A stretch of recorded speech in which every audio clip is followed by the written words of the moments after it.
45살 차이, 70세 할머니를 임신시킨 25세 베트남 청년, 마을을 경악시킨 기적의 아이, 그 소름 돋는 결말. 마을은 그리 크지 않았지만 사시사철 불어오는 바닷바람에 머리가 쭈뼛설 정도였죠.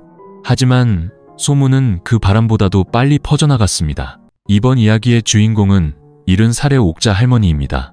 젊었을 적 옥자 할머니는 마을에서 알아주는 미인이었죠. 이목구비는 또렷하고 성격은 시원시원해서 길을 걷다 보면 장사치들마저 넋을 잃고 쳐다볼 정도였습니다. 세월이 그녀의 얼굴에 주름을 새겼지만 그 두 눈은 여전히 총기가 가득해 나이에 지지 않으려는 굳센 기운이 느껴졌습니다. 그녀는 젊은 시절 동네 어부에게 시집가 아들 둘을 낳았습니다.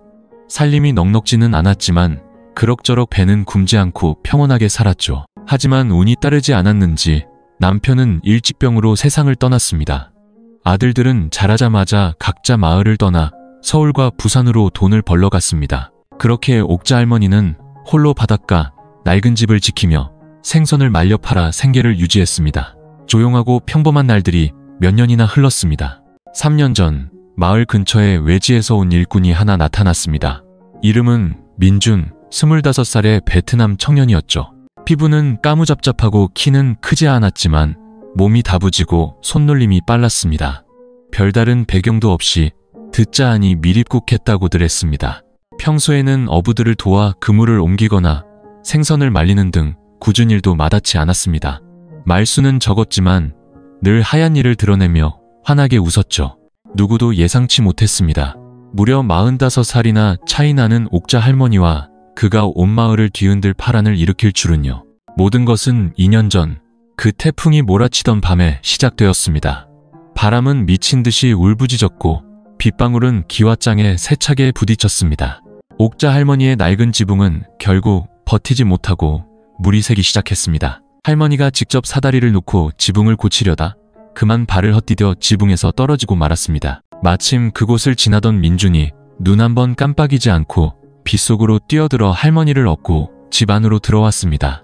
옥자 할머니는 온몸이 쑤셨지만 등불 아래서 흠뻑 젖은 그의 셔츠가 탄탄한 가슴에 착 달라붙고 빗물이 이마를 타고 뚝뚝 떨어지는 모습을 보자 심장이 쿵하고 내려앉았습니다. 그녀는 아무 말 없이 방바닥에 누워 민준이 지붕 위로 올라가 수리하는 모습을 지켜보았습니다. 방 안에는 희미한 등불 하나만 켜져 있었고 두 사람의 그림자가 벽 위에서 겹쳐지니 보는 이의 마음마저 뜨거워지는 듯했습니다. 수리가 끝나자 옥자 할머니는 뜨끈한 생선국을 끓여 그에게 건넸습니다. 총각, 이거 마시고 몸 좀 녹여. 민준이 그릇을 받아들 때 손가락이 할머니의 손에 살짝 스쳤습니다. 둘 다 순간 흠칫했죠. 민준의 귀가 새빨개지더니 고개를 숙이고는 할머니를 쳐다보지 못했습니다. 공기 중에 말로 설명할 수 없는 미묘한 기류가 흘렀습니다. 그날 이후로 민준은 거의 매일 옥자 할머니의 집을 드나들었습니다. 물을 길어다 주고 장작을 패고 그물을 손질하는 등 누구보다 부지런히 일했죠. 마을 사람들은 처음엔 그저 저 총각이 심성이 착해 노인을 공경하는구나 생각했습니다. 하지만 시간이 흐르면서 뭔가 이상하다는 걸 눈치채기 시작했습니다. 옥자 할머니가 갑자기 꾸미기 시작한 겁니다. 머리를 검게 염색하고 립스틱을 바르고 낡은 몸빼바지 대신 몸에 붙는 원피스를 입었죠. 걸음걸이에도 한껏 멋을 부렸습니다. 여자들 사이에서는 금방 소문이 났습니다. 저건 필시 남자의 손길을 탄 모습이라고요. 한 아주머니는 대놓고 말했습니다. 그 총각이 한밤중에 할머니 집에서 나오는데 셔츠 단추도 제대로 안 잠그고 고양이처럼 웃더라니까. 또 어느 날 밤 한 할머니가 옥자 할머니 집 앞을 지나가다 안에서 이상한 소리를 들었다고 했습니다. 고양이 울음소리 같기도 하고 여자의 신음소리 같기도 한 소리에 삐걱거리는 침대 소리가 밤중에 들리니 심장이 철렁 내려앉았다고요. 소문은 순식간에 온 마을로 퍼져나갔습니다. 어떤 이들은 옥자 할머니를 향해 부끄러운 줄도 모른다며 늙은 소가 연한 풀을 뜯는 격이라고 욕했습니다. 낚아죽이 생선 비늘보다 두껍다고도 했죠. 반면 남몰래 부러워하는 이들도 있었습니다. 70살에도 젊은 총각을 푹 빠지게 만드는 걸 보니 보통 수단이 아닐 거라고요. 민주는 사람들이 놀려댈 때마다 그저 웃으며 말했습니다. 할머니가 저한테 잘해주시니 제가 돕는 건 당연하죠. 하지만 누가 그 말을 믿겠습니까? 마을 남자들은 한편으로 비웃으면서도 다른 한편으로는 옥자 할머니가 무슨 홀리는 약이라도 쓴 게 아닌지 궁금해했습니다. 베트남에 있는 처자식도 있게 만들 정도라니 말입니다. 마치 금기시되는 이 관계는 작년 추석 마을 잔치에서 절정에 달했습니다. 그날 밤 마을 사람들은 모두 동네 공터에 모여 맛있는 음식을 먹으며 공연을 보고 있었죠. 옥자 할머니는 빨간 꽃무늬 원피스를 허리띠로 졸라매 억지로라도 몸매를 드러냈습니다. 그녀는 민준의 팔짱을 끼고 사람들 속으로 당당히 걸어 들어갔는데 그 모습이 마치 18살 소녀처럼 해맑게 웃고 있었습니다. 민준은 고개를 숙인 채 얼굴이 빨개져서는 오히려 그녀의 어린 신랑처럼 보였습니다. 마을 사람들은 그 자리에서 발칵 뒤집혔습니다. 누군가는 참지 못하고 소리쳤죠. 저 늙은 요물이 정말 염치도 없구나. 젊은이들은 저 눈빛 좀 봐. 민준이 아주 꼼짝 못하는구먼 하고 놀려댔습니다. 잔치가 끝나고 두 사람은 손을 잡고 집으로 돌아갔습니다. 달빛이 그들을 비추자 그림자가 길게 늘어졌습니다. 다음 날 아침 마을은 또 한 번 발칵 뒤집혔습니다. 누군가 어젯밤 옥자 할머니네 침대가 1시간 동안이나 삐걱거렸는데 그 소리가 어마어마했다고 말했기 때문입니다. 하지만 진짜 충격적인 일은 따로 있었습니다. 몇 달 지나지 않아 옥자 할머니의 아랫배가 불러오기 시작한 겁니다. 처음에는 다들 나이가 들어 살이 쪘나 보다 하고 대수롭지 않게 여겼습니다. 그런데 옥자 할머니가 아주 진지한 얼굴로 사람들에게 말했습니다. 나 임신했어. 민준이 아이야. 이 말이 나오자 온 마을이 얼어붙었습니다. 70살의 임신이라니 그게 말이 되는 소리입니까? 어떤 이는 할머니가 미쳤다고 비웃었고 어떤 이는 관심을 끌려고 그런다고 생각했습니다. 하지만 옥자 할머니는 지지 않고 읍내 병원으로 산부인과 검진을 받으러 갔습니다. 결과가 나온 날 의사마저 입을 다물지 못했습니다. 그녀는 정말로 임신한 것이었습니다. 태아는 벌써 5개월이었고 모든 것이 정상이었죠. 이 소식은 폭탄처럼 마을을 강타했습니다. 어떤 이는 그녀가 늙은 요괴라고 했고 어떤 이는 기적이라고 했습니다. 또 어떤 이는 그 아이가 분명 요물이 환생한 것이라고 수군거렸습니다. 하지만 민주는 전혀 개의치 않았습니다. 온종일 할머니 곁을 맴돌며 닭백숙을 먹여주고 다리를 주물러주고 밤에는 행여 추울새라 꽉 껴안고 잤습니다. 그 정성스러운 모습은 누가 봐도 거짓이 아니었습니다. 마을 사람들의 의견은 극명하게 갈렸습니다.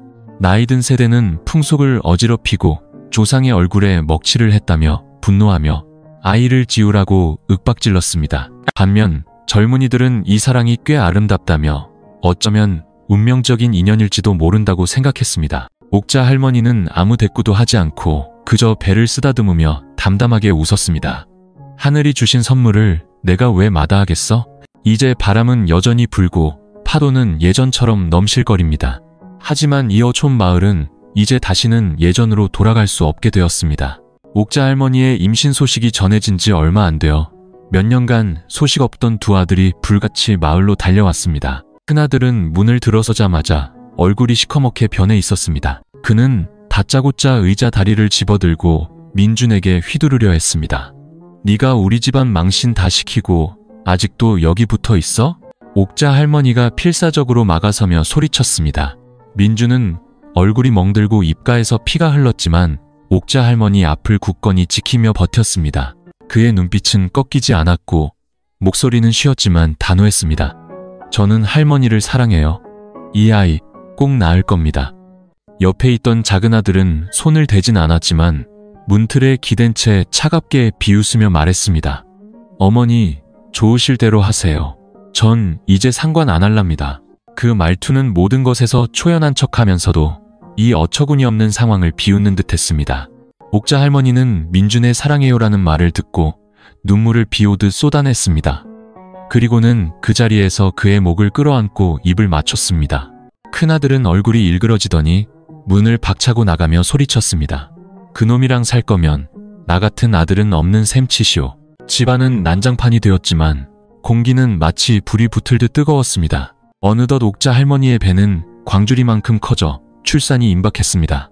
그런데 또다시 파란이 일었습니다. 그날 마을에 회색 도포를 입고 노란 보자기를 맨 무당이 찾아왔습니다. 나이가 지긋한 그는 입으로 무언가 중얼거리며 이 태아가 사악한 기운을 품고 태어난 악귀의 환생이라고 말했습니다. 일찍이 없애지 않으면 온 마을이 재앙을 입을 거라고요. 그의 말은 순식간에 마을 사람들의 마음속에 공포의 불을 지폈습니다.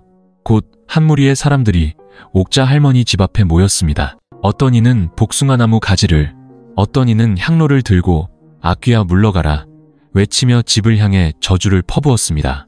옥자 할머니는 무거운 몸을 이끌고 문지방에 서서 눈에 분노의 불꽃을 태웠습니다.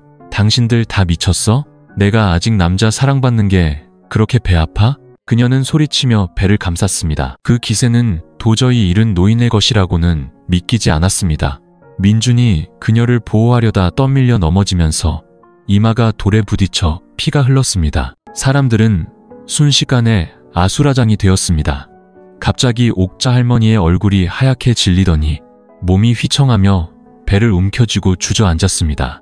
누군가 소리쳤습니다. 양수가 터졌어. 애 낳으려나 봐. 여기저기서 고함이 터져 나왔습니다. 어떤 이는 병원에 데려가자고 서둘렀고 어떤 이는 냅둬 저 집에서 죽게라며 냉정하게 말했습니다. 민주는 이를 악물고 고통을 참으며 옥자 할머니를 오토바이에 태워 읍내 병원으로 내달렸습니다. 그 길은 비바람이 몰아쳤고 오토바이 불빛은 마치 지옥의 문을 통과하는 듯 앞길을 비췄습니다. 아이는 순조롭게 태어났습니다. 3.2kg의 건강한 사내아이였고 울음소리는 우렁찼습니다. 의사는 수술등 아래 서서 감탄하며 이건 기적입니다 라고 선언했습니다. 검사 결과 옥자 할머니의 신체 기능은 40살 여성처럼 회복되었고 자궁마저 젊어졌다고 했습니다. 민주는 옆에서 그녀의 손을 꼭 잡고 눈물을 뚝뚝 흘렸습니다. 옥자 할머니는 창백했지만 마치 생명의 사명을 완수한 영웅처럼 환하게 웃었습니다. 하지만 마을은 그들을 반기지 않았습니다. 낡은 집으로 돌아왔을 때 그들을 맞이한 것은 붉은 페인트가 끼얹어진 대문이었습니다. 문에는 요물은 썩 꺼져라라는 5글자가 섬뜩하게 쓰여 있었습니다. 옥자 할머니는 아이를 안은 채 얼굴이 굳었고 민주는 이를 악물고 묵묵히 그녀의 휠체어를 밀며 집으로 들어갔습니다. 그 후로 그들의 삶은 고달팠지만 달콤했습니다. 낮에는 둘이 함께 아이를 돌봤습니다. 옥자 할머니는 민준에게 사투리를 가르쳤고 민준은 아이에게 용이라는 베트남 이름을 지어주며 용처럼 강인하게 자라길 바란다고 했습니다. 그들은 세상을 향해 화해의 손길을 내밀며 최선을 다해 살아갔습니다. 하지만 세상의 악의는 멈추지 않았습니다. 누군가는 밤에 창문을 깼고 누군가는 집 앞에 죽은 생선을 던졌습니다. 가장 심했을 때는 누군가 불을 질러 민준이 해변에 널어놓은 그물을 태워버리기도 했습니다. 그 악의는 파도처럼 밀려왔습니다. 옥자 할머니는 부엌에 숨어 정말 이 아이가 불길한 기운을 가져온 걸까 하고 자문하기도 했습니다. 하지만 민준이 용이를 안고 다정하게 웃는 모습을 볼 때마다 마음은 다시 부드러워졌습니다. 분명 경사스러운 일이었지만 마을 사람들은 기어코 재앙으로 만들었습니다. 어떤 이는 용이가 태어날 때부터 이상한 냄새를 풍겼고 우는 소리는 물에 빠진 귀신이 원한을 부르짖는 것 같다고 했습니다. 또 어떤 이는 아이의 눈이 너무 검어서 들여다보면 등골이 오싹하다고 몰래 수근거렸습니다. 옥자 할머니는 이런 말을 믿지 않고 온종일 용이를 안고 다니며 자랑했습니다. 이것 좀 봐. 아빠 닮아서 얼마나 잘생겼어. 하지만 그녀가 뽐낼수록 사람들은 더욱 그녀를 피했습니다. 예전에 친했던 아주머니들도 그녀를 보면 고개를 돌리며 요망한 할망구, 악귀새끼 같은 말을 중얼거렸습니다. 찻집에서 남자들은 웃고 떠들 때마다 민준을 놀림감으로 삼았습니다. 저놈 홀린 게 틀림없어. 베트남 마누라는 버리고 와서 늙은 할망구랑 고생을 사서 하잖아.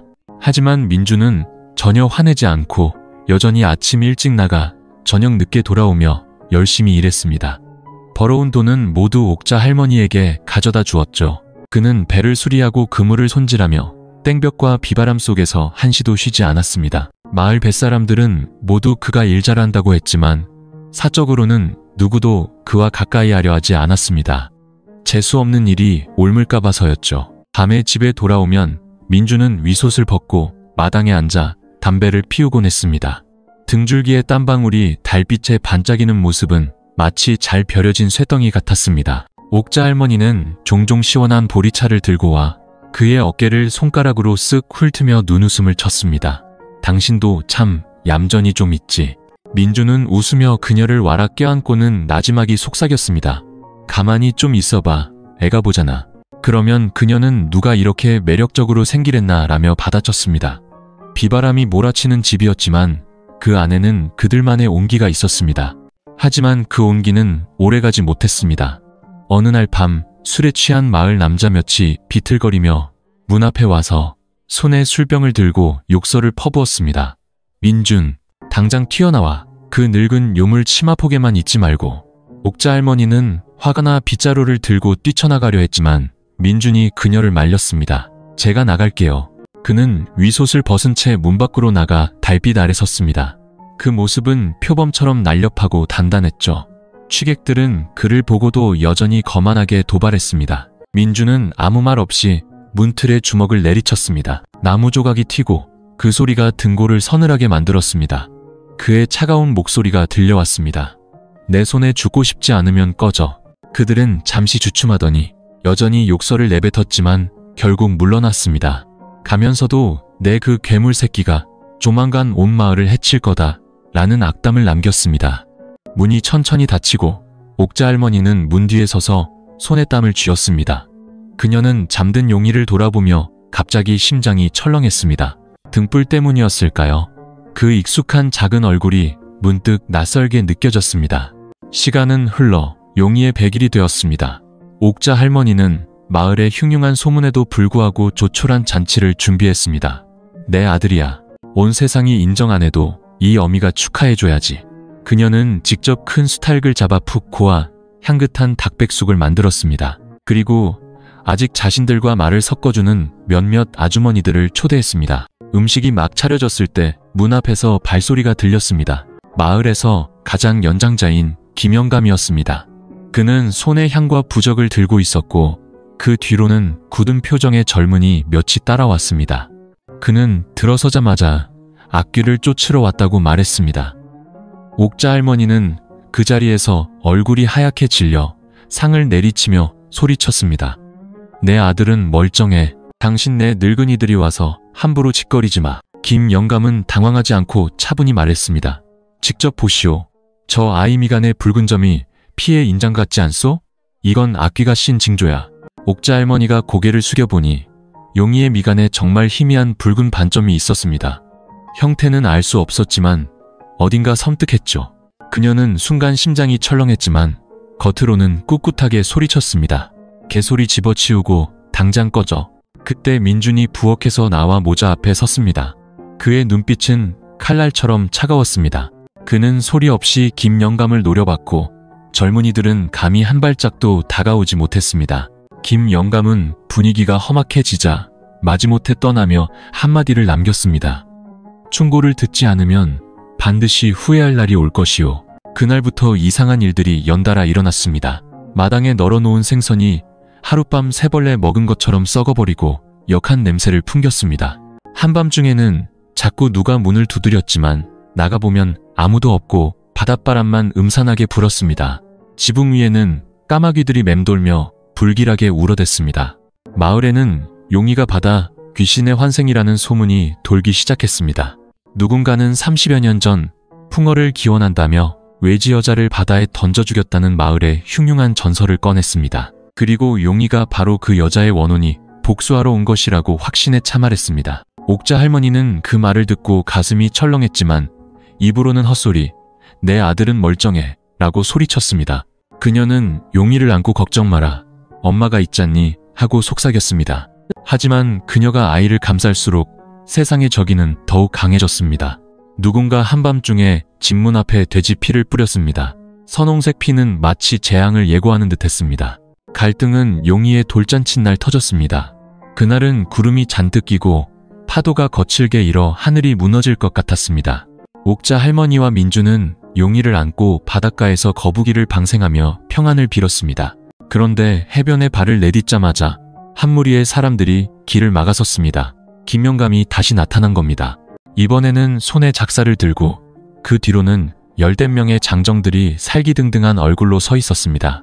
오늘 이 아이는 반드시 없애야 한다. 김영감의 말은 칼바람처럼 차가웠습니다. 옥자 할머니는 아이를 안고 뒷걸음질치며 떨리는 목소리로 외쳤습니다. 내 아들 털끝 하나라도 건드리면 당신들이랑 끝까지 싸울 거야. 민주는 그녀 앞에 서서 맨주먹으로 버텼습니다. 누구든 건드려봐. 내 몸부터 밟고 지나가야 할 거다. 상황은 일촉즉발이었습니다. 바로 그때 하늘에서 갑자기 천둥이 치고 파도가 해변으로 몰아쳐 사람들을 덮쳤습니다. 누군가 겁에 질려 애신이 노하셨다. 라고 소리쳤습니다. 하지만 김영감은 이를 악물고 외쳤습니다. 이게 바로 증거다. 저놈을 없애지 않으면 온 마을이 물에 잠길 거야. 혼란 속에서 한 목소리가 군중을 꿰뚫었습니다. 그만하세요. 모두 돌아보니 옥자 할머니의 작은 아들 우진이었습니다. 그는 한동안 보이지 않아 다들 멀리 떠난 줄 알았는데 읍내 의사를 데리고 나타난 겁니다. 피검사를 해봅시다. 누가 진실을 말하는지 보면 알겠죠. 의사는 젊은 여의사였습니다. 그녀는 안경을 쓰고 차분한 목소리로 말했습니다. 아이는 아무 병도 없고 붉은 반점은 그냥 태어날 때부터 있던 점이에요. 귀신 들린 것과는 아무 상관없습니다.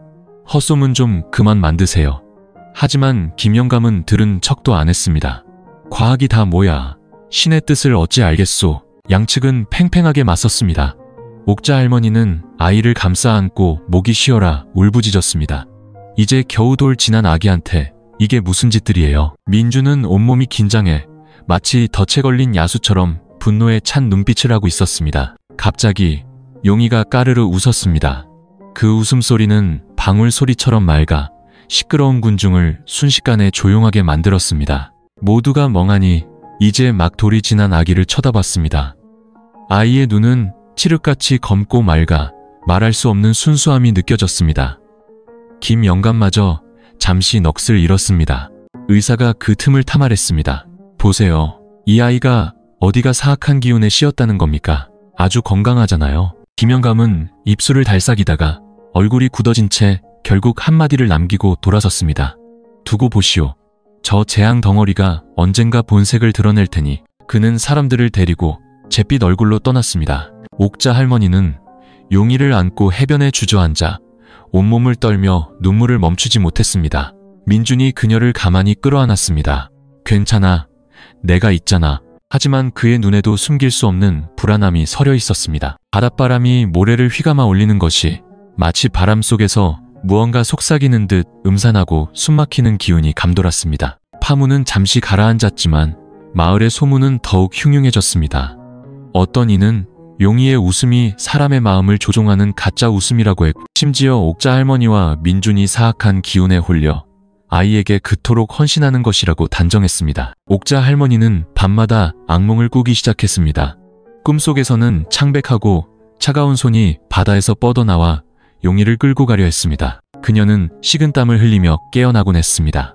민주는 그저 그녀가 너무 지쳐서 그런 것이라며 등을 토닥여 주었지만 그녀의 불안은 점점 커져만 갔습니다. 때로는 한밤중에 깨어나 곤히 잠든 용이의 얼굴을 한참 동안 들여다보며 이 아이가 정말 평범한 아이인지 확인하려는 듯 했습니다. 시간은 의심과 소문 속에서 조용히 흘러갔습니다. 용이는 날마다 자라며 더욱 잘생겨졌지만 미간의 붉은 반점은 더욱 선명해져 마치 응고된 핏방울 같았습니다. 옥자 할머니와 민준의 사랑은 여전히 뜨거웠습니다. 그들은 낡은 집에서 서로에게 의지하며 버텼고 깊은 밤이면 여전히 집안에서 나지막한 웃음소리와 숨소리가 새어나왔습니다. 금기된 맛이 나는 애틋하고 달콤한 소리였죠. 하지만 마을의 그림자는 사라지지 않았습니다. 그것은 마치 바닷속 암초처럼 이 위태로운 행복을 산산조각 낼 어느 순간을 조용히 기다리고 있었습니다. 미래가 어떻게 될지는 아무도 몰랐습니다. 하지만 비난과 부러움 속에서 피어난 이 이야기는 이미 이어촌 마을의 바람과 파도 속에 깊이 새겨져 계속해서 전해지고 있었습니다. 용이의 두 돌이 되던 날 바닷바람이 부드럽게 불고 낡은 집 앞 해변에는 조촐한 나무상이 차려졌습니다. 옥자 할머니는 직접 만든 생일 국수 위에 노란 계란 지단을 올리고 밤새 순 팥 시루떡을 옆에 놓았습니다. 그녀는 빛바랜 꽃무늬 셔츠를 입고 머리는 나무 비녀로 틀어 올렸으며 얼굴에는 연지를 살짝 발라 젊은 시절의 멋을 억지로라도 내보려 했습니다. 민주는 위통을 벗은 채 바닥에 쭈그려 앉아 용이와 놀아주고 있었습니다. 손에 쥔 해초로 모래 위에 동그라미를 그리자 용이가 까르르 웃으며 다가와 그의 손을 잡았습니다.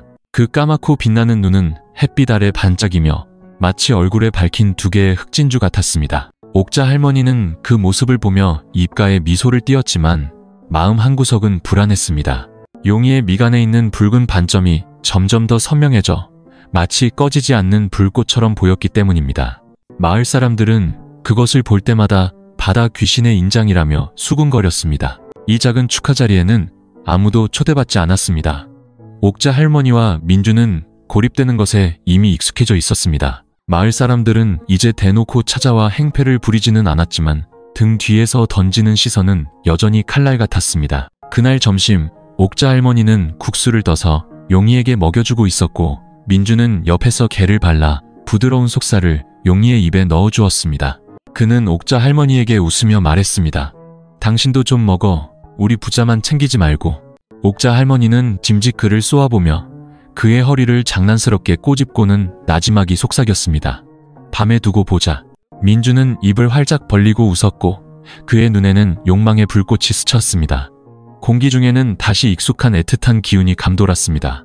하지만 바로 그때 멀리서 들려오는 발소리가 그 짧은 평온을 깨뜨렸습니다. 김영감이었습니다. 그의 뒤로는 마을 장정 몇이 따라오고 있었죠. 그들은 손에 작살과 그물을 들고 큰 고기를 잡으러 바다에 나갈 채비를 하고 있었습니다.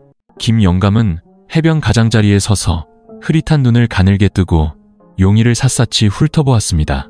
그의 목소리는 마치 차가운 저승에서 들려오는 듯 했습니다.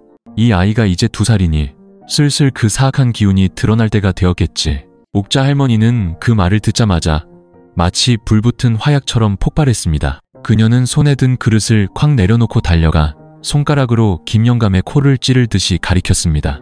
이 늙은이가 죽으려고 환장했나? 또 와서 시비야? 내 아들은 멀쩡한데 어디 그 더러운 입으로 함부로 짓거려. 민주는 그 모습을 보고 재빨리 앞으로 나아가 옥자 할머니를 붙잡고 낮은 목소리로 말렸습니다. 저 사람하고 싸우지 마.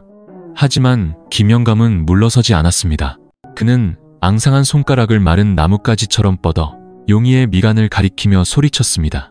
저 인장을 봐. 꼭 핏물 같지 않아? 어젯밤 해신이 꿈에 나타나 저 아이를 없애지 않으면 우리 마을 전체가 바다에 잠길 거라고 하셨어. 그 말이 떨어지자 뒤따르던 장정들은 마치 주문에 걸린 듯 일제히 고개를 끄덕이며 맞장구를 쳤습니다. 맞아요. 어젯밤 우리도 바다에서 이상한 소리를 들었어요. 꼭 여자가 우는 소리 같았다니까요. 옥자 할머니는 화가 나 온몸을 부들부들 떨었지만 정말로 큰 화를 부를까 싶어 입가에 욕을 꾹 참았습니다.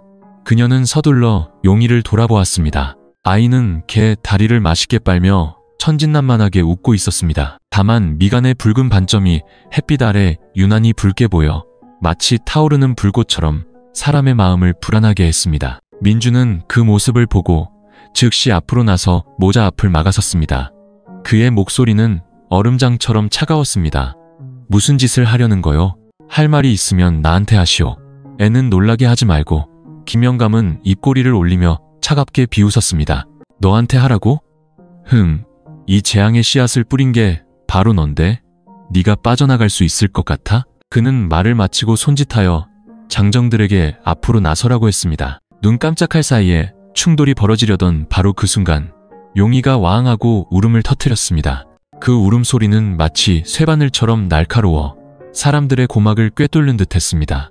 듣는 이의 마음이 불안해졌습니다. 모두가 잠시 멈칫했지만 김영감은 오히려 흥분하여 소리쳤습니다. 들어봐. 이 울음소리가 얼마나 사악한가. 이 아이는 틀림없이 바다 귀신의 환생이야. 하지만 옥자 할머니는 그 울음소리에서 두려움을 느꼈습니다. 그녀는 마음이 급해져 한달음에 달려가 용희를 품에 꼭 안고 속삭였습니다. 무서워하지 마, 아가야. 엄마가 여기 있잖니. 용희의 울음소리는 점점 잦아들었지만 현장의 긴장감은 더욱 고조되어 마치 팽팽하게 당겨진 활시위처럼 일촉즉발의 상황이었습니다. 이 팽팽한 대치는 결국 싸움으로 번지지 않았습니다. 옥자 할머니의 작은 아들 우진이 제때 나타났기 때문입니다. 그는 오토바이를 타고 바람처럼 달려와 멈추기도 전에 뛰어내리며 손에 든 종이 뭉치를 흔들었습니다. 다들 그만하세요. 이건 병원 진단서예요. 용희 피검사 결과는 모두 정상이고 미간의 붉은 점은 그냥 평범한 모반이래요. 그는 보고서를 김영감 앞에 던지며 말했습니다. 의사가 똑똑히 썼어요. 유전자 검사까지 했는데 아무 이상이 없다고요. 김영감은 눈 하나 깜짝하지 않고 침을 뱉으며 경멸적으로 말했습니다. 과학이 다 뭐야? 해신의 뜻을 너희가 알기나 해? 우진은 화가 나 얼굴이 빨개져 소매를 걷어붙였지만 민준이 그를 말렸습니다. 진정해. 저쪽이 사람이 많아. 김영감은 여전히 물러서지 않고 용의를 손가락으로 가리키며 악담을 퍼부었습니다. 저 아이는 3살을 넘기지 못할 거다. 두고 보라고. 그 말을 남기고 그는 사람들을 데리고 떠나버렸습니다. 해변에는 마치 폭풍이 지나간 듯한 혼란만 남았습니다. 그날 이후 옥자 할머니는 딴 사람이 된 것 같았습니다. 온종일 불안에 떨며 밤마다 악몽에 시달렸습니다. 꿈에는 늘 한 여자의 얼굴이 깊은 바닷속에서 떠올라 창백한 얼굴로 앙상한 손을 뻗어 용의를 빼앗으려 했습니다. 그녀는 식은땀을 흘리며 깨어났고 잠옷은 땀으로 축축했습니다.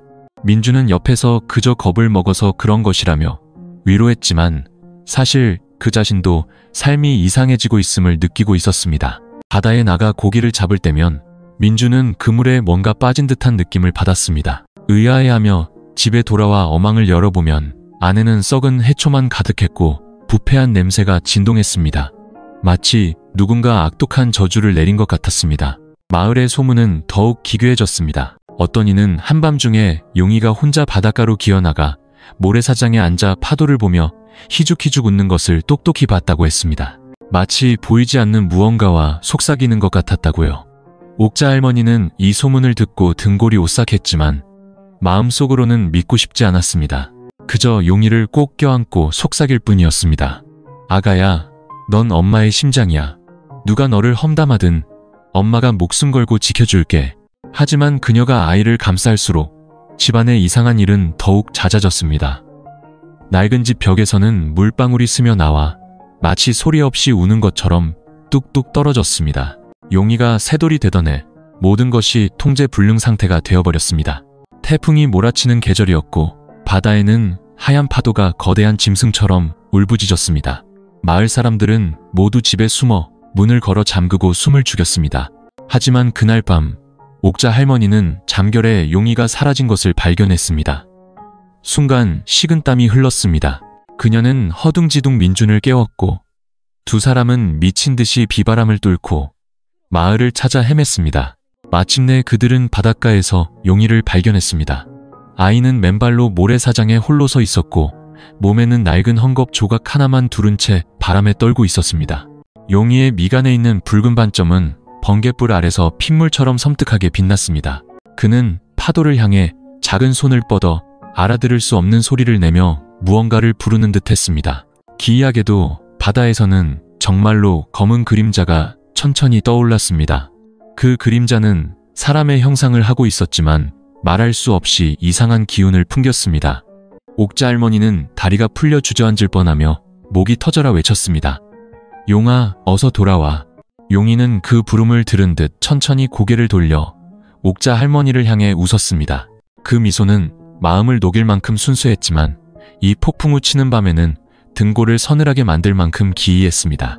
민주는 그 모습을 보고 주저없이 달려가 용의를 품에 안았습니다. 하지만 그가 용의에게 닿는 순간 바다의 검은 그림자는 휙 하고 물속으로 사라져 마치 처음부터 없었던 것처럼 흔적도 남지 않았습니다. 낡은 집으로 돌아와 옥자 할머니는 용의를 꼭 껴안고 밤새도록 울었습니다. 눈물은 멈추지 않았습니다. 그녀는 용의를 바라보며 중얼거렸습니다. 너는 도대체 누구의 아이니? 용의는 아직 말을 하지 못하고 그저 옥자 할머니의 손을 꼭 잡고 천진하게 웃었습니다. 민주는 옆에서 말없이 담배를 피웠습니다. 자욱한 연기 속에서 그의 눈에는 피로와 혼란이 가득했습니다. 그는 나지막이 말했습니다. 걱정 마. 이 아이가 누구든 우리 아이야. 하지만 그 말은 그 자신에게도 깊은 무력감과 의심으로 들렸습니다. 그 후로 용의의 행동은 더욱 이상해졌습니다. 그는 더 이상 평범한 아이처럼 울거나 떼를 쓰지 않고 온종일 조용히 지냈습니다. 밤이 되면 종종 혼자 창밖의 바다를 멍하니 바라보았는데 그 눈빛은 헤아릴 수 없을 만큼 깊었습니다. 미간의 붉은 반점은 더욱 짙어져 마치 피가 배어나올 듯 붉었습니다. 마을에서는 용의에 대한 소문이 더욱 흉흉해졌습니다. 다들 그가 사람이 아니라 옥자 할머니의 뱃속을 빌려 환생한 바다 귀신이며 옛날의 핏빛 원한을 갚기 위해 온 것이라고 수군거렸습니다. 옥자 할머니는 이 소문을 들을 때마다 가슴이 찢어지는 듯했지만 용희에 대한 사랑은 조금도 줄지 않았습니다. 그저 용희를 더욱 꼭 껴안으며 중얼거릴 뿐이었습니다. 아가야, 넌 엄마의 목숨이야. 누구도 널 내 곁에서 빼앗아갈 수 없어. 마침내 용희의 니돌 생일날 모든 것이 끝을 맺었습니다. 그날은 날씨가 유난히 맑아 하늘은 구름 한 점 없이 푸르고 바다는 거대한 거울처럼 고요했습니다. 옥자 할머니와 민주는 용희에게 즐거운 생일을 만들어주고자 바닷가에서 연을 날리고 있었습니다. 연은 바람을 타고 높이 날아올랐고 용희는 신나서 손뼉을 치며 은방울 같은 웃음소리를 냈습니다. 하지만 바로 그때 갑작스러운 돌풍이 불어와 툭 하는 소리와 함께 연줄이 끊어졌습니다. 연은 날개가 꺾인 새처럼 비틀거리며 바다 한가운데로 날아갔습니다. 용희는 그 모습을 보고 바다를 향해 작은 손가락을 뻗으며 가 하고 외쳤습니다. 옥자 할머니는 처음에는 그저 용희가 연을 갖고 싶어 하는 줄 알았습니다. 하지만 다음 순간 용희는 갑자기 그녀의 손을 뿌리치고 바다를 향해 달려갔습니다. 민준이 재빨리 반응하여 한달음에 달려가 용희를 붙잡았습니다. 하지만 바로 그때 파도가 세차게 밀려왔습니다. 그 힘은 마치 보이지 않는 거대한 손이 용희를 바닷속으로 끌어당기는 것 같았습니다. 옥자 할머니는 비명을 지르며 무작정 달려들었습니다. 순식간에 세 사람은 거친 파도에 휩쓸려 바다에 빠졌습니다. 필사적으로 발버둥치는 와중에 옥자 할머니는 용희의 미간에 있는 붉은 반점이 타오르는 불꽃처럼 빛나는 것을 보았습니다. 그 빛 속에서 어렴풋이 한 여자의 얼굴이 떠올랐습니다.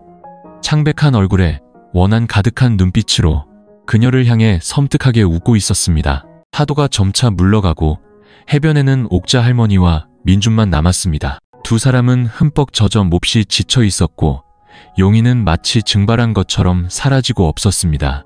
옥자 할머니는 다리에 힘이 풀려 모래사장에 주저앉아 목 놓아 울었습니다. 그 울음소리는 마치 온 바다를 뒤흔들 듯했습니다. 민준은 슬픔에 잠긴 얼굴로 천천히 다가가 옥자 할머니를 품에 안았습니다. 그의 목소리는 거의 들리지 않을 만큼 쉬어 있었습니다. 울지마. 그가 떠났어. 마을 사람들이 소식을 듣고 달려왔습니다. 어떤 이는 바다에서 검은 그림자가 솟아올라 아이를 안고 천천히 바닷속으로 사라지는 것을 똑똑히 봤다고 했습니다.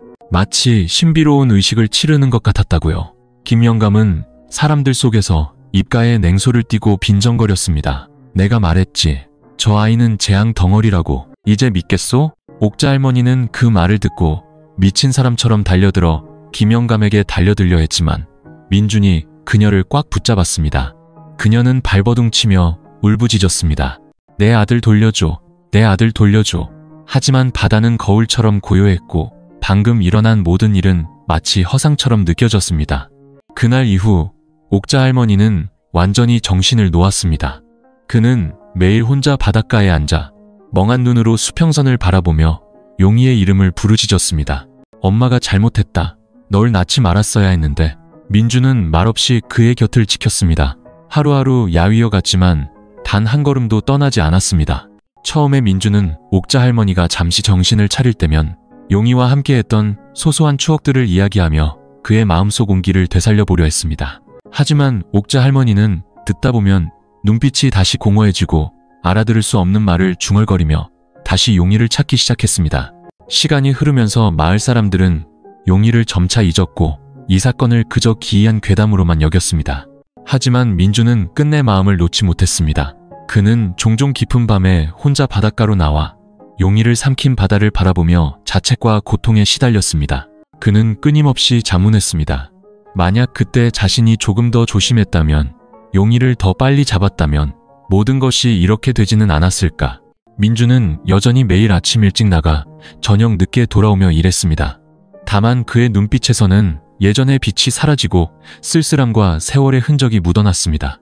마을 사람들은 그를 보고 예전처럼 대놓고 피하지는 않았지만 눈빛에는 여전히 어색함이 서려 있었습니다. 민준은 그런 것에 신경 쓰지 않았습니다.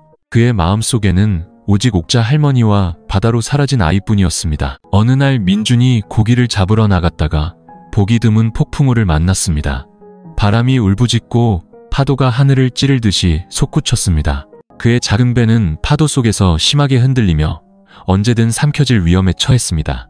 민주는 노를 꽉 잡았지만 마음속에는 조금의 두려움도 없었습니다. 그는 어쩌면 이것이 운명의 한파일지도 모른다고 생각했습니다. 다른 세상으로 가서 용이와 행복했던 시간을 찾는 것일지도 모른다고요. 하지만 그가 거의 포기하려던 순간 기이한 빛이 갑자기 바다 위에 나타났습니다. 그 빛은 부드럽고 따뜻했으며 마치 보이지 않는 힘이 그를 부르는 듯 했습니다. 민주는 빛이 나는 방향으로 노를 저어 거대한 소용돌이에 점차 다가갔습니다. 소용돌이 속에서 그는 용이의 웃는 얼굴을 본 것 같았고 그의 맑은 웃음소리를 들은 것 같았습니다. 민주는 무작정 소용돌이를 향해 노를 저었습니다. 그가 막 빨려 들어가려던 순간 갑자기 강력한 힘이 그를 소용돌이 밖으로 밀어내는 것을 느꼈습니다. 민준이 깨어났을 때 그는 자신이 모래사장에 누워있고 주위에는 마을 사람들이 가득한 것을 발견했습니다. 마을 사람들이 폭풍우 속에서 그의 배가 사라진 것을 보고 그가 사고를 당했을까봐 사람들을 모아 바다로 나가 그를 구해온 것이었습니다. 민주는 눈앞에 익숙하면서도 낯선 얼굴들을 보며 복잡한 감정에 휩싸였습니다. 이 생사의 고비를 넘긴 후 민주는 무언가를 깨달은 듯 했습니다.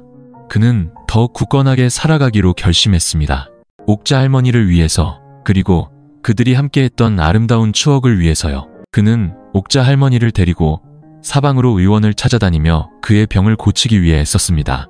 동시에 그는 고기잡이를 포기하지 않았습니다. 열심히 일해야만 옥자 할머니에게 더 나은 삶을 줄 수 있다는 것을 알았기 때문입니다. 하루하루가 지나고 옥자 할머니의 병세는 크게 나아지지 않았지만 민주는 결코 포기하지 않았습니다. 그는 매일 인내심을 갖고 옥자 할머니에게 밥을 먹여주고 목욕을 시켜주고 말을 걸어주었습니다. 마치 아이를 돌보듯 말입니다. 마을 사람들은 민준의 그런 끈질긴 모습을 보고 점차 그에 대한 생각을 바꾸기 시작했습니다. 그들을 돕기 시작하는 사람들도 생겨났고 생활용품이나 음식을 가져다 주기도 했습니다. 햇살이 좋은 어느 날 민주는 평소처럼 옥자 할머니를 데리고 바닷가로 산책을 나갔습니다. 옥자 할머니는 조용히 모래사장에 앉아 있었고 눈빛은 여전히 여세 멍했지만 얼굴에는 보기 드문 평온함이 서려 있었습니다. 민주는 그의 곁에 앉아 그의 손을 가만히 잡고 말했습니다. 옥자 씨, 앞으로 어떻게 되든 내가 항상 곁에 있을게. 우리에게는 그렇게 아름다운 시간들이 있었고 용이도 있었잖아. 그 아이도 우리가 잘 살기를 바랄 거야. 바로 그때 바다 위에 갑자기 아름다운 무지개가 나타났습니다. 무지개의 한쪽 끝은 바다와 연결되어 있었고 다른 한쪽 끝은 하늘로 뻗어 있었습니다. 마치 다른 세계로 통하는 달이 같았습니다. 민준과 옥자 할머니는 조용히 그 무지개를 바라보았고 마음속은 희망으로 가득 찼습니다. 어쩌면 알 수 없는 어딘가에서 용이는 행복하게 살고 있을지도 모릅니다. 어쩌면 미래의 어느 날 그들은 다시 만날 수 있을지도 모릅니다. 그리고 이 전설 같은 이야기는 바닷바람을 타고 어촌 마을에 아주 오랫동안 전해졌습니다. 사람들의 술안주거리가 되었죠. 어떤 이는 민준과 옥자 할머니의 사랑이 위대하다고 말했습니다. 그들은 나이와 세상의 편견을 뛰어넘었고 수많은 고난을 겪었지만 끝까지 서로를 버리지 않았다고요. 또 어떤 이는 용이가 죽지 않았고 어느 특별한 순간에 다시 민준과 옥자 할머니 곁으로 돌아와 그들에게 새로운 희망과 행복을 가져다 줄 것이라고 말했습니다. 사건의 진실이 무엇인지는 아마 영원히 아무도 알 수 없을 것입니다. 하지만 어쨌든 민준과 옥자 할머니의 이야기는 저 바다처럼 깊고 신비롭게 사람들의 마음속에 영원히 새겨졌습니다. Rewritten Content, Second Story Adaptation, Script Start. 그의 외할머니 댁에 갔다가 집으로 돌아오는 길에 한 아가씨가 저를 막아섰습니다. 그녀가 물었죠. 언제 우리 집에 청혼하러 올 거야? 그의 외할머니를 뵈러 갔다가 집으로 돌아오는 길이었습니다. 멀리서 익숙한 모습이 보리밭에 걸음을 주고 있었습니다. 저는 고개를 숙이고 자전거를 탔습니다. 그녀와 마주치고 싶지 않았거든요. 그런데 그녀가 걸음을 푸던 바가지로 제 앞을 막아섰습니다. 무슨 말을 해야 할지 몰랐는데 그녀가 갑자기 물었습니다. 언제 우리 집에 청혼하러 올 거야? 제 이름은 중호입니다. 작은 산골 마을에서 태어났죠. 기억이 날 때부터 저는 목이 선천적으로 왼쪽으로 기울어져 있었습니다. 생활에는 아무 지장이 없었지만 사람들은 저를 삐뚤이라고 불렀습니다. 그해 겨울 첫서리가 내렸습니다. 세상은 얇은 베일을 쓴 것 같았고 마당에 누런 나무잎들은 바람에 흩날렸습니다. 아침 식사 후 어머니는 마당에 서서 친정 쪽을 바라보며 깊은 한숨을 쉬셨습니다. 외할머니를 그리워하고 계신다는 걸 알 수 있었죠. 어머니는 외할머니의 막내딸이었지만 가장 멀리 시집을 오셨습니다. 친정까지는 20리가 넘는 거리였죠. 외할머니 댁은 평야지대라 저수지와 강이 많았습니다. 저희 동네처럼 산이 많지 않았죠. 어머니는 저희 5남매를 낳으셨습니다. 형 둘, 누나 둘, 그리고 저희를 돌보느라 어머니는 외할머니를 찾아뵐 시간이 거의 없었고 늘 죄송한 마음을 품고 계셨습니다. 제가 삽을 메고 밭에 나가려는데 어머니가 갑자기 저를 부르셨습니다. 중호야, 네 외할머니 드리려고 털바지랑 조끼를 만들었는데 네가 좀 갖다 드리렴. 저는 외할머니의 막내 외손자였고 할머니는 저를 가장 예뻐하셨습니다. 외할머니 댁에 갈 때마다 할머니는 맛있는 것을 숨겨두셨다가 저에게 주시곤 했습니다.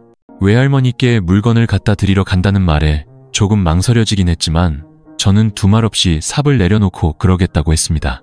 낡은 자전거를 타고 1시간 남짓 달려 외할머니 댁에 도착했습니다. 외할아버지는 몇 년 전에 돌아가셨고 외할머니는 이제 73이셨습니다. 두 분의 아들이 계셨고 평소에는 작은 외삼촌 댁에 머무시며 두 외삼촌이 번갈아 돌봐드리고 있었습니다. 외할머니는 저를 보고 무척 기뻐하셨고 어머니가 보내신 털바지와 조끼를 보시고는 어머니가 효녀라며 칭찬하셨습니다. 두 외숙모님도 모두 점심을 먹고 가라며 반겨주셨습니다. 저는 외할머니가 계신 작은 외삼촌 댁에서 점심을 먹었습니다. 식사를 마치고 집으로 돌아가려는데 외할머니는 아쉬워하며 몇 번이나 저를 붙잡으셨습니다. 하지만 저는 밭일을 하러 돌아가야 했습니다. 외할머니는 텃밭에서 채소를 뽑고 방에서 온갖 과자를 꺼내 저희 형님네 아이들에게 갖다 주라며 챙겨주셨습니다. 제가 사양했지만 외할머니는 마치 싸우는 것처럼 저와 실랑이를 벌이셨고 결국 저는 할머니께 지고 말았습니다. 할머니의 늙고 쇠약해진 모습을 보며 차마 자전거를 타고 휙 가버릴 수가 없었습니다. 저는 자전거를 끌며 손을 흔들고 할머니께 할머니, 밖은 추우니 어서 들어가세요 하고 당부했습니다. 마을을 떠나 얼마 가지 않아 멀리서 익숙한 모습이 밭에서 일하고 있는 것이 보였습니다. 자세히 보니 진아였습니다. 그녀는 걸음바가지로 겨울 보리밭에 걸음을 주고 있었습니다. 그녀를 보자 제 마음은 복잡해졌습니다. 당장이라도 달려가 함께 일하며 그녀를 얼마나 좋아하는지 말하고 싶었습니다. 하지만 그녀의 어머니가 하신 말씀이 떠오르자 제 발걸음은 납덩이처럼 무거워져 꼼짝할 수가 없었습니다. 저와 진아는 아주 어릴 때부터 알던 사이였습니다. 그녀의 집은 저희 외할머니 댁에서 새 집 건너에 있었죠. 그녀에게는 여동생이 둘 있었고 집에는 아들이 없었습니다. 7살 때였나 부모님을 따라 외할머니 댁에 세배를 드리러 갔습니다. 그때 진아네 집 대문은 아주 작은 틈만 남기고 닫혀 있었습니다. 대문에는 하얀 상복을 의미하는 종이가 붙어 있었고 문 앞에는 터진 폭죽 잔해가 흩어져 있었습니다. 그해 진아의 아버지가 돌아가셨던 겁니다. 풍습에 따라 그들 가족은 사흘 동안 문밖 출입을 할 수 없었고 친척과 친구들이 조문을 오기만을 기다려야 했습니다. 제가 바닥에서 폭죽을 줍고 있을 때 갑자기 진아가 고개를 갸우뚱하며 조용히 밖을 내다보는 것을 보았습니다. 아마도 제가 목이 비뚤어져서 그랬을까요? 그 순간 저는 묘한 동질감을 느꼈습니다. 그래서 저는 주머니에 폭죽을 많이 남겨두었다가 나흘째 되는 날 진아가 놀러 나왔을 때 주었던 폭죽을 모두 그녀에게 주었습니다. 진아의 눈이 반짝 빛나며 얼굴에 미소가 번졌습니다. 그녀는 폭죽을 받고는 고마워, 중호야 하고 기뻐했습니다. 우리는 함께 폭죽을 터뜨리고 게임을 하며 즐겁게 놀았습니다. 그런데 짓궂은 아이 2명이 진아를 아빠가 없다고 놀렸습니다. 진아의 얼굴이 순식간에 굳어지고 눈에는 눈물이 고였습니다. 저는 그 모습을 보고 불같이 화가 나 그 아이들에게 달려가 따지다가 결국 싸움까지 벌였습니다. 그 후로 저와 진아는 가장 친한 친구가 되었습니다. 명절이든 언제든 제가 외할머니를 뵈러 갈 때마다 가장 먼저 그녀를 찾아가 놀았습니다. 저는 외할머니가 주신 맛있는 것을 그녀와 나누어 먹었고 그녀도 집에서 만든 간식을 제게 맛보여 주었습니다. 우리는 함께 들판을 뛰어다니고 냇가에서 물고기를 잡으며 많은 즐거운 시간을 보냈습니다. 세월은 흘러 저와 진아는 어느덧 어른이 되었습니다. 진아는 어여쁜 아가씨가 되었고 저는 여전히 목이 비뚤어진 삐뚤이 중호였습니다.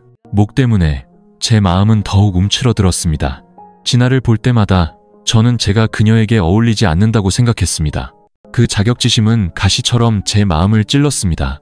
외할머니 댁에 갈 때마다 진아를 만나면 일부러 피했고 진아가 온다는 말을 들으면 핑계를 대고 자리를 떴습니다. 한 번은 외할머니 댁 모내기를 도우러 갔는데 뜻밖에도 진아가 와 있었습니다. 작은 애 숙모님 말씀으로는 원래 진아는 오지 않아도 되는 상황이었는데 아마 저를 만나러 일부러 온 것 같다고 하셨습니다. 저는 모내기를 하느라 도망칠 수도 없었죠. 모를 씹는 동안 진아는 일부러 제 뒤를 따르며 말을 걸었습니다. 저는 고개도 들지 않고 건성으로 대답했습니다. 사실 제 마음도 괴로웠지만 그때는 그렇게 하는 것이 옳다고 생각했습니다. 그런데 진아가 말했습니다. 요즘 엄마한테 집신 만드는 법을 배우고 있어. 나중에 너한테 한 켤레 만들어 줄게. 그때 신어보고 발에 맞는지 알려줘. 제 마음이 따뜻해졌지만 애써 태연한 척하며 말했습니다. 아니야, 괜찮아. 번거롭게 왜 그래. 저는 진아를 피하고 싶은 마음에 한 줄을 다 심고 나서는 모판으로 가서 모를 날랐습니다. 그녀와 거리를 두려고요. 그런데 진아가 또 따라왔습니다. 논두렁은 좁고 미끄러웠는데 아마 제가 다른 생각에 잠겨 있었나 봅니다. 발이 미끄러져 푸통 소리와 함께 논에 빠지고 말았습니다. 물이 사방으로 튀었죠. 저는 흙탕물 속에서 겨우 일어나니 얼굴과 몸이 온통 진흙투성이었습니다. 진아는 그 모습을 보고 급히 달려와 목에 걸고 있던 수건을 꺼내며 걱정스럽게 말했습니다. 중호야, 괜찮아? 어서 닦아. 그러면서 제 얼굴에 흙탕물을 닦아주기 시작했습니다. 그녀의 진지한 모습을 보자 제 심장이 세차게 뛰었고 얼굴이 순간 붉어졌습니다. 저는 그녀의 눈을 쳐다볼 수 없어 황급히 수건을 받아들고 더듬거리며 말했습니다. 나 괜찮아. 고마워. 진아는 저를 보며 갑자기 진지하게 물었습니다. 중호야, 왜 자꾸 나를 피해? 가끔 마주쳐도 인사도 안 하고 고개만 숙이고 가잖아. 내가 뭐 잘못했어? 저는 갑작스러운 질문에 당황하여 우물쭈물하며 말했습니다. 아니야. 그냥 다른 사람들이 쓸데없는 말하는 게 싫어서 그래. 진아가 의아해하며 물었습니다. 무슨 쓸데없는 말? 우리는 친한 친구인데 이야기 좀 하는 게 어때서? 저는 이를 악물고 용기를 내어 말했습니다. 나는 삐뚤이잖아. 너랑 너무 가깝게 지내면 사람들이 널 비웃을 거야. 진아는 듣고는 화를 내며 말했습니다. 내 목은 비뚤어졌을지 몰라도 마음은 비뚤어지지 않았어. 내 눈에는 너나 다른 사람이나 똑같아. 네가 날 좋아한다면 중매쟁이를 보내서 청혼해. 자꾸 피하지만 말고. 말을 마치고 진아는 얼굴을 붉히며 돌아서 갔습니다. 저는 멍하니 서서 진아가 떠나는 뒷모습을 바라보았습니다. 제 마음은 온갖 감정이 뒤섞여 복잡했습니다. 진아의 말은 기쁘면서도 두려웠습니다. 기쁜 것은 진아도 저를 좋아한다는 사실이었고 두려운 것은 그녀의 어머니가 저희 사이를 반대할까 봐서였습니다. 결국 저는 어떻게든 시도해보기로 결심했습니다. 다음날 아침 집으로 돌아오는 길에 진아의 어머니가 제 앞을 막아섰습니다. 그녀의 얼굴에는 이전과는 다른 단호한 위험이 서려 있었습니다. 저는 청혼 이야기가 떠올라 저도 모르게 겁이 났습니다. 중호야, 내가 묻겠다. 너 우리 진아 좋아하니? 진아의 어머니는 단도직입적으로 물었고 날카로운 눈빛으로 저를 꿰뚫어 보았습니다. 제 심장이 쿵하고 내려앉았습니다. 잠시 망설이다가 얼굴을 붉히며 작은 목소리로 말했습니다. 네, 아주머니, 저 진아 좋아해요. 진아의 어머니는 듣고는 얼굴이 굳어지며 말했습니다. 그럴 줄 알았다. 너희 둘이 가깝게 지내는 것 같더라. 중호야, 돌려 말하지 않겠다. 진아 아빠는 일찍 세상을 떴고 내가 딸 셋을 키우느라 고생이 많았다. 딸을 멀리 시집 보내고 싶지 않아. 네가 정말 진아를 좋아한다면 우리 집에 대릴 사위로 들어오겠다고 약속해라. 그렇지 않으면 진아에게서 멀어져. 그게 모두에게 좋은 길이다. 그 말을 듣자 저는 마치 벼락을 맞은 것 같았습니다. 입을 살짝 벌린 채 한동안 아무 말도 할 수 없었습니다. 대릴 사위라니 제게는 상상도 못할 일이었습니다. 저희 집이 부유하지는 않았지만 대릴 사위로 갈 만큼 가난하지도 않았습니다. 아주머니, 그건 너무 갑작스러워서요. 저는 대릴 사위가 될 생각은 한 번도 해본 적이 없어요. 부모님과 상의해봐야 할 것 같습니다. 저는 더듬거리며 말했습니다. 그래, 상의해봐라. 하지만 내 말은 분명히 했다. 우리 진아는 좋은 아이야. 네가 동의하지 않으면 일찌감치 말해서 괜히 애 마음 흔들지 마라. 진아의 어머니는 말을 마치고 돌아서 갔고 저는 홀로 서서 어찌할 바를 몰랐습니다. 무거운 발걸음으로 집에 돌아와 밤에 부모님께 저와 진아의 이야기 그리고 진아 어머니의 요구를 모두 말씀드렸습니다. 아버지는 듣자마자 불쾌하시며 그런 일은 생각도 하지 말라고 하셨습니다. 어머니는 미간을 찌푸리며 말씀하셨습니다. 중호야, 우리 집이 부잣집은 아니지만 그렇다고 너를 대릴 사위로 보낼 수는 없다. 소문나면 남들이 우리를 비웃을 게다. 형님들과 형수님들도 듣고는 대릴 사위 노릇이 쉽지 않다며 반대했습니다. 저는 침묵했습니다. 부모님과 형님들 말씀이 모두 옳다는 것을 알았습니다. 하지만 진아를 생각하면 마음이 바늘로 찔리는 듯 아팠습니다. 진아를 위해 모든 것을 감수해야 할지 아니면 가족의 뜻에 따라 이 감정을 포기해야 할지 정말 알 수 없었습니다. 반년이 훌쩍 지났습니다. 다시 진아를 만났을 때 그녀가 청혼하라고 했던 말이 떠올랐지만 저는 참아오지 못했습니다. 무슨 말을 해야 할지 몰랐고 그녀의 어머니가 다른 대릴사위를 구했는지도 알 수 없었습니다. 그런데 진아가 말했습니다. 우리 다 이야기한 거 아니었어? 왜 아직도 나를 피해? 반년이 지났는데 도대체 언제 우리 집에 청혼하러 올 거야? 내 어머니가 너한테 아무 말 안 하셨어? 저는 의아해서 물었습니다. 진아가 말했습니다. 엄마가 무슨 말을 했는데? 진아가 어머니의 대릴사위 계획을 모르는 것 같자 저는 다시 희망을 품고 일의 전말을 이야기했습니다. 진아는 화를 내며 말했습니다. 그건 엄마 생각일 뿐이야. 요즘 세상에 무슨 대릴사위야? 기다려. 내가 엄마한테 가서 이야기하고 올게. 저는 그녀가 떠나는 모습을 보며 마음이 조마조마했습니다. 모녀가 얼마나 심하게 다툴지 그녀가 어머니를 설득할 수 있을지 알 수 없었습니다. 시간이 유난히 느리게 가는 것 같았습니다. 마침내 진아의 모습이 다시 보였습니다. 그녀는 발걸음이 무거운 듯 천천히 걸어왔습니다. 가까이 다가오자 그녀의 눈이 붉게 부어있고 얼굴에는 마르지 않은 눈물 자국이 있는 것을 보았습니다. 실패했다는 것을 직감했죠. 진아야, 괜찮아? 저는 조심스럽게 물었습니다. 진아는 저를 보며 슬픔과 절망이 가득한 눈으로 말했습니다. 엄마는 여전히 고집을 부리셔. 네가 대릴 사위로 오지 않으면 우리 사이를 허락하지 않겠대. 그녀의 눈에서 다시 눈물이 흘렀습니다. 제 마음이 꽉 조여드는 것 같았습니다. 진아가 저렇게 노력하는데 제가 쉽게 포기할 수는 없었습니다. 진아야, 울지마. 다른 방법을 찾아보자. 분명 해결책이 있을 거야. 진아는 저를 보며 희미한 희망을 품고 물었습니다. 어떻게 해야 할까? 정말 엄마 뜻대로 해야 할까? 저는 잠시 생각하다가 한 가지 방법이 떠올랐습니다. 진아야, 우리 같이 멀리 돈 벌러 갈까? 거기서 몰래 혼인신고하고 나중에 부모님께 말씀드리는 거야. 요즘 젊은 사람들은 다 그렇게 한대.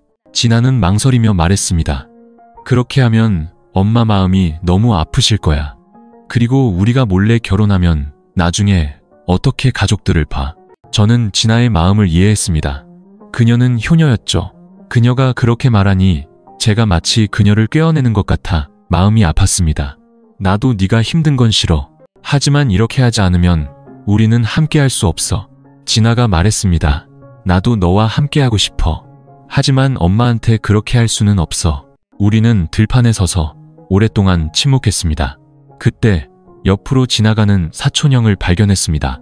사촌형은 저보다 10살 정도 많았고 농업대학을 졸업하고 교수로 재직 중이었습니다. 저는 사촌형에게 저희의 사정을 이야기하고 조언을 구했습니다. 사촌형은 잠시 생각하더니 눈을 빛내며 말했습니다. 방법이 있다. 중호야, 너 이 마을에서 저수지를 빌려서 붉은 노른자 알을 낳는 청둥오리를 키워보는 건 어때? 나중에는 오리알 장아찌나 소금에 절인 오리알도 만들어서 팔 수 있어. 기술은 내가 도와줄게. 그러면 너는 진아 곁에 있으면서 내 사업도 할 수 있고 진아 어머니 걱정도 덜어드릴 수 있잖아. 일석삼조야. 저와 진아는 그 말을 듣고 서로를 바라보며 놀라움과 기쁨을 감추지 못했습니다. 그 방법은 정말 괜찮아 보였습니다. 형, 그 방법 정말 괜찮을까요? 제가 걱정스럽게 묻자 사촌형은 자신있게 말했습니다. 물론이지. 요즘 시장에서는 건강한 친환경 농산물 수요가 높아. 네가 열심히만 하면 분명 성공할 거야. 진아도 옆에서 고개를 끄덕이며 말했습니다. 중호야, 형님 말씀이 맞는 것 같아. 우리 한번 해보자. 저는 진아의 기대에 찬 눈빛을 보고 결심을 굳혔습니다. 사촌 형은 며칠 동안 저희와 함께 현장을 둘러보고 구체적인 계획을 세워주었습니다. 그 후 저는 진아와 함께 그녀의 어머니를 찾아가 오리 사육 계획을 말씀드렸습니다. 저는 사촌 형이 기술 지도를 해줄 것이며 진아에게 행복한 미래를 약속할 수 있다고 자신있게 말했습니다. 진아의 두 동생도 나중에는 함께 일할 수 있을 것이라고 덧붙였습니다. 진아의 어머니는 오랫동안 침묵하셨습니다. 마침내 그녀는 고개를 들어 저희를 보며 말씀하셨습니다. 그 계획은 괜찮아 보이는구나. 네가 진아에게 잘해주고 이 마을에서 안정적으로 살 수 있다면 너희 사이를 허락하겠다. 그 말을 듣자 저와 진아는 감격에 눈물을 흘렸습니다. 집으로 돌아와 부모님과 형님들께 상황을 설명하니 모두 저를 위해 기뻐하며 오리 사육 자금을 마련해 주셨습니다. 물론 진아네 집에 청혼하러 갈 준비도 함께했죠. 저와 진아는 약혼 후 사촌형의 추천을 받아 사육과 생산을 함께하는 농장에서 기술을 배웠습니다. 그리고 진아의 마을로 돌아와 저수지를 빌려 저희의 사업을 시작했습니다. 반년 후 저와 진아는 결혼했습니다. 시간이 흐르면서 저희의 사업은 점점 번창했습니다. 오리들은 튼튼하게 자랐고 붉은 노른자 알은 없어서 못 팔 정도였습니다. 오리알 장아찌와 소금에 절인 오리알도 맛이 좋아 큰 인기를 끌었습니다. 저희 제품은 지역뿐만 아니라 다른 지역으로도 팔려나갔습니다. 마을 사람들은 저희의 성공을 보며 부러운 눈길을 보냈습니다.